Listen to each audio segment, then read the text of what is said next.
Talunga Faosi e Junior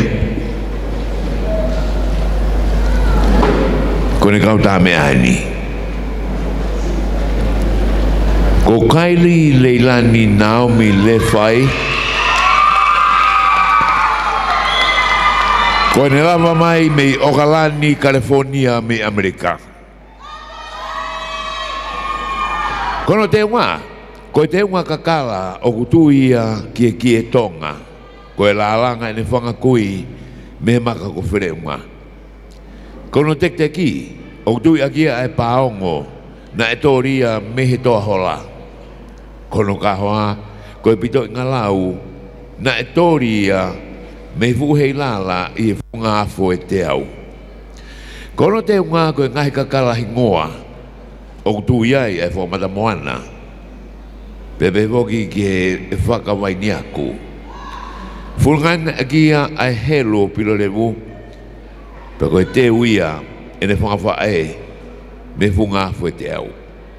Kono sisi, ko e tolo talo pelu whakamate ia peko no fungani ko e helo pilo levu ko e tui whakalaulau no pe ia a ene kui me he ikare me San Mateo i Amerika. Kono pure ato ko e ukufia me vai ko niutoa. Pe kono rolo tā kai na e whawhola mai ia me ha moa. Mo paspasi mai me Okalani, California me Amerika. Leilani, ko Kylie Leilani Naomi Lefai.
Veahui whikaono I he taulunga junior.